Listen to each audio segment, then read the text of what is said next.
షాద్ నగర్ పరువు హత్య కేసులో సంచలన విషయాలు వెలుగులోకి వస్తున్నాయి. పక్కా ప్లాన్ ప్రకారమే అక్కను రోహిత్ హత్య చేశాడా? ప్రస్తుతం ఈ అంశానికి సంబంధించి చర్చ జోరందుకుంటోంది. అక్కను చంపే ముందు రీల్స్ చేశాడు రోహిత్. ఫేమస్ అవ్వాలి మామ, బాగా బతికి పేరు తెచ్చుకునే ఓపిక లేదు, బాగా చంపి ఫేమస్ అయ్యేదా అంటూ రీల్స్ చేశాడు. అక్క రుచిత వేరే వ్యక్తితో ఫోన్లో మాట్లాడుతోందని రుచితను గొంతుకు వైర్ బిగించి అత్యంత దుర్మార్గంగా హత్య చేశాడు రోహిత్. ఆ విజువల్ మీరు చూస్తున్నారు. అయితే ఈ క్రమంలోనే హత్య చేసే కన్నా ముందు, హత్యకు ముందు ఒక వీడియో చేశాడు. మరి ముఖ్యంగా ఇన్స్టాలో ఒక రీల్ చేశాడు. ప్రస్తుతం ఆ రీల్కి సంబంధించి ఒక చర్చ జరుగుతోంది. ఒకసారి రీల్ మీరు చూసేయండి, ఆ తర్వాత ఇన్ డీటెయిల్గా మాట్లాడుకుందాం. ఫేమస్ అవ్వాలి మనమ, బాగా బతికి పేరు తెచ్చుకునే ఓపిక లేదు, బాగా చంపి ఫేమస్ అయ్యేదా?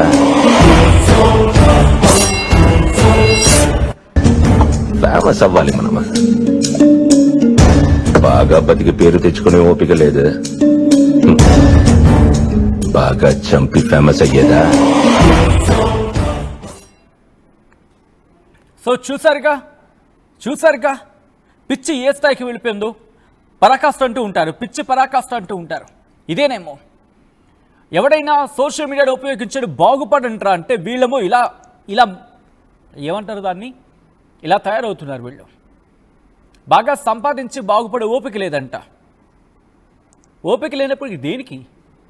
ఆ డైలాగ్ ఒకసారి చూడండి, ఆ రీల్ చూడండి, ఎంత దుర్మార్గం అది.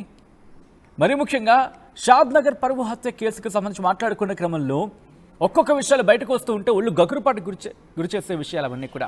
పక్కా ప్లాన్ ప్రకారమే అక్కను రోహిత్ హత్య చేశాడా? ఈ అంశానికి సంబంధించి ఇప్పుడు చర్చ జరుగుతుందంటే అర్థం చేసుకోవచ్చు.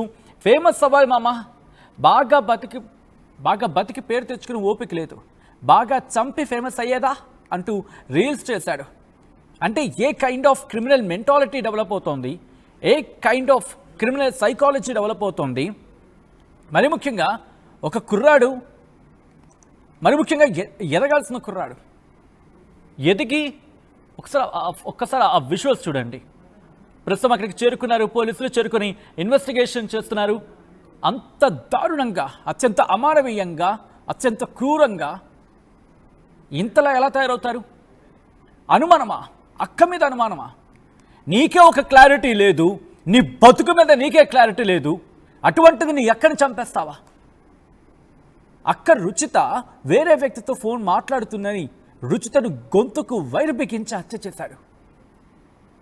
నీకెలా కన్ఫర్మేషన్? అక్క వేరే వ్యక్తితో మాట్లాడితే తప్పే ఉంది. ఒకవేళ అంత నీకు తెలిసిన ఏజ్ అయితే, అంత నీకు బాధ్యత ఉంటే, కుటుంబంలో పెద్దవాళ్ళు ఉంటారు, వాళ్ళకి చెప్పచ్చు. నువ్వు సోకాల్డ్ తోపుగాడు అయితే, నువ్వంత తోపుగాడు అయితే ముందు నీ బతికేదో నువ్వు బతుకు. ఆ రీల్ చూస్తుంటే అర్థమవుతోందిగా నీ మైండ్ సెట్ ఏంటి, నీ క్రిమినల్ మైండ్ సెట్ ఏంటి. బాగా బతిక ఆ డైలాగ్ భలే ఉందబ్బా, నాకు రావట్లా. మీకు ఎవరికైనా వస్తే కనుక ఒకసారి చూడండి. అది అసలు ఆ డైలాగ్ కూడా బుర్రకెక్కట్లేదు మాట. అఫ్కోర్స్ సినిమాలో సినిమాటిక్ కోసం వాళ్ళ డైలాగ్స్ వాళ్ళు అక్కడ ప్రిపేర్ చేసి ఉండొచ్చు.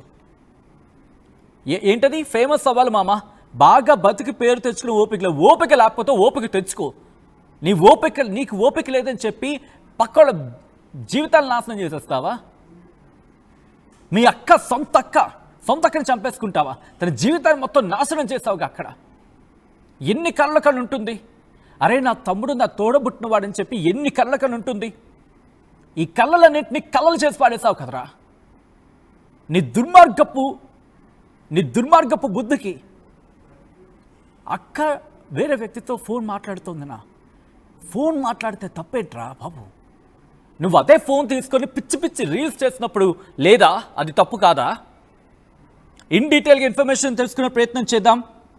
మా ప్రతినిధి పెట్రీషియా అప్డేట్స్ అందించేందుకు సిద్ధంగా ఉన్నారు. పెట్రీషియా, ఈ కేసుకు సంబంధించి డీటెయిల్స్ ఎప్పటికప్పుడు ట్రాక్ చేసి ముందుంచే ప్రయత్నం చేస్తాను. ఒకసారి పెట్రీషియా దగ్గరికి వెళ్ళే ప్రయత్నం చేస్తాను. పెట్రీషియా, ప్రస్తుతం ఎదగాన్ని అదుపులోకి తీసుకున్నారా పోలీసులు? మరి ముఖ్యంగా అదుపులోకి తీసుకునే క్రమంలో ఎటువంటి ఇన్వెస్టిగేషన్ జరిగింది? కేసుకు సంబంధించిగా ఎటువంటి విస్తుపోయే నిజాలు బయటపడుతున్నాయి?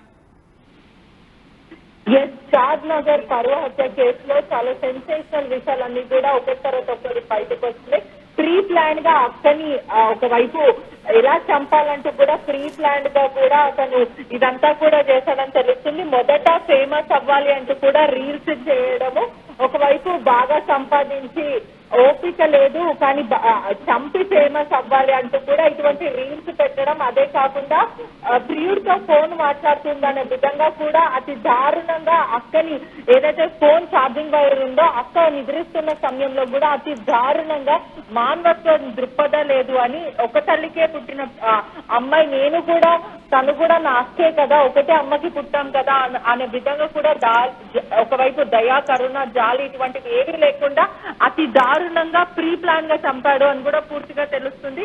ఇదే కాకుండా రీల్స్ చేయడం మొదటి నుంచి కూడా ఆయనకు ఒక సైకాలజికల్ బిహేవియర్, ఏదైతే అక్కని చంపాలి ప్రియుడితో ఫోన్ మాట్లాడుతుంది అంటూ కూడా ప్రీ ప్లాన్ గా ఆయన ఆలోచించడము, మొదట రీల్స్ చేయడము, ఫేమస్ అవ్వదు మామ ఎలాగైతే బాగా బ్రతికి పేరు తెచ్చుకునే ఓపిక లేదు కానీ చంపి ఫేమస్ అవ్వాలని కూడా ఇటువంటి రీల్స్ చేసుకుంటూ అలాగా బిహేవ్ చేయడం, అంతా పోస్ట్ పెట్టుకోవాలి, బాగా ఫేమస్ అవ్వాలంటూ కూడా ఇటువంటి రీల్స్ చేయడం, ఒక మేనరిజం తో దానికి బీజిఎం యాడ్ చేయడం, సోషల్ మీడియా అంతా కూడా ఇదే చేశాడు. రోహిత్ కూడా తరచూ వాళ్ళ అక్క ఎవరైతే రుచిత ఉందో అదే పాలోలకి సంబంధించిన వ్యక్తిని ప్రేమించడము, అతను వరుసకి అన్న అవ్వడము, కుటుంబ సభ్యులందరూ కూడా మొదట మందలించారు, వద్దు తల్లి ఇదంతా వద్దు అంటూ కూడా నచ్చజెప్పే ప్రయత్నం చేశారు. ఆ తర్వాత కూడా అంటే ఒక్కసారి చెప్తే ఎవరు వినరు, అంటే వార్నింగ్ ఇచ్చే బదులు తల్లిదండ్రులైనా సరే పిల్లలకి కౌన్సిలింగ్ ఇవ్వడం అనేది చాలా ఇంపార్టెంట్. ఒక్కసారి చెప్పినప్పటికీ ఎవరు వినరు, పదే పదే చెప్పుతూ పదే పదే మంచి ఇన్సిస్ట్ చేయడం టైం పడుతుంది. అదే చెడు నేర్చుకోవడానికి యువత కూడా చాలా అట్రాక్టివ్ అవుతారు. అలాంటిది మంచి కూడా తల్లిదండ్రులు ఓపికతో చెప్తున్నారు. ఇదే సమయంలో ఆ ఇద్దరు కుటుంబ సభ్యులు ఎవరైతే ఆ వ్యక్తి ప్రేమించిన వ్యక్తి ఉన్నారో అతను కూడా ఒకటే ఇంటి పేరు, ఒకటే కుటుంబ సభ్యులు, పాలోలైనప్పటికీ కూడా ఇద్దరు పిల్లలకి కూడా నచ్చజెప్పే ప్రయత్నం, బంధాల గురించి కూడా నచ్చజెప్పే ప్రయత్నం ఊరంతా కూడా షాద్నగర్ అంతా కూడా చేసే ప్రయత్నం చేసింది. ఈ క్రమంలోనే తమ్ముడు కూడా ఉక్రోషం వచ్చి ఎవరైతే స్నేహితులు ఉన్నారో చెరు సావాసంతో ఆయన చేతులు కలిపి వాళ్ళు రెచ్చగొట్టే మాటలకి ప్రొవోక్ అయిపోవడం, అరే ఏంట్రా మీ అక్క ఎలా చేస్తుంది అంటూ కూడా రెచ్చగొట్టే విధానం, మీ అక్కకి సిగ్గు లేదా బుద్ధి లేదా అంటూ కూడా ఒక మహిళని కించపరిచేలాగా విధానంగా మాట్లాడడము, అతన్ని రెచ్చగొట్టి ఇటువంటి వాళ్ళు ఉండాల్సిన అవసరం లేదు చంపి పాడే అంటూ కూడా స్నేహితులు ప్రొవోక్ చేశారంటూ కూడా సమాచారం వస్తుంది. ఇదే ఉక్రోషంతో క్షణిక ఆవేశంతో కొన్ని రోజుల నుంచి అంటే గత కొన్ని రోజుల నుంచి కూడా అక్కని ఎలాగో చంపాలి అంటూ కూడా ప్రీ ప్లాన్ గా తాగి అక్క నిద్రిస్తున్న సమయంలో, తల్లిదండ్రులు నిద్రిస్తున్న సమయంలో అక్క పడుకున్న గదికి వెళ్లి అతి దారుణంగా ఛార్జింగ్ వైర్ తోని గొంతుతో నిమిరి మరి అతి దారుణంగా హత్య చేసిన తమ్ముడు. ఏ మాత్రం ఆలోచన లేకుండా, అట్లీస్ట్ దయ లేకుండా అతి క్రూరంగా నీచంగా సొంత అక్కని రుచితాని అతి దారుణంగా తను ఊపిరి ఆడిపోతున్న సమయంలో కూడా వద్దు వద్దు అని గట్టిగా అరిచిందంటూ కూడా తల్లిదండ్రులు చెప్పుకుంటూ వస్తున్నారు. ఆ గదిలో కూడా ఏదో శబ్దాలు వినిపించాయి కానీ అర్ధరాత్రిలో వాళ్ళు గాన నిద్రలో ఉండి గమనించలేకపోయారంటున్నారు. అదే కాకుండా రుచిత ఎవరైతే ఇద్దరు ఒకటే కూతురు మరి కొడుకైనప్పటికీ కూడా తల్లిదండ్రులు కూడా గుండెలు బాదుకొని ఏడ్చే పరిస్థితి అయితే కనిపిస్తుంది. ఒకటే కుటుంబానికి చెందిన వాళ్ళు ఒకలేమో చనిపోయారు, మరొకరు మాత్రం జైలు పాలయ్యారు, మాకేంటి కర్మ అంటూ కూడా వాళ్ళు గుండెలు బాదుకొని ఏడుస్తున్న పరిస్థితి. అదే కాకుండా పరువు హత్య కేసు అనే చెప్పొచ్చు. ఇది మొదట కుటుంబ సభ్యులు నచ్చ చెప్పారు, అమ్మాయికి ఇంకా నచ్చ చెప్తున్నారు, కౌన్సిలింగ్ ఇస్తున్నప్పటికీ కూడా తమ్ముడు వేరే వాళ్ళ మాటలు చెవికి ఎక్కించుకొని తలకెక్కించుకొని అతి దారుణంగా అత్తని హత్య చేయడమే కాకుండా ముందు నుంచే ప్రీ ప్లాన్ గా 1 వీక్ నుంచే అతను హత్యకి సంబంధించిన రీల్స్ పెట్టడం, పోస్టులు పెట్టడం, ఫేమస్ అవ్వాలి అని అంటే డబ్బు సంపాదించడం కాదు, హత్య చేసి ఫేమస్ అవ్వాలి అని ఒక బలంగా అంటే పరువు కోసం నేను ప్రాణాలు ఇచ్చేస్తా అన్న విధంగా కూడా ఆ స్టూపిడ్ మైండ్ సెట్ తోని ఇన్సిస్ట్ చేసుకున్నాడని కూడా పూర్తిగా తెలుస్తుంది.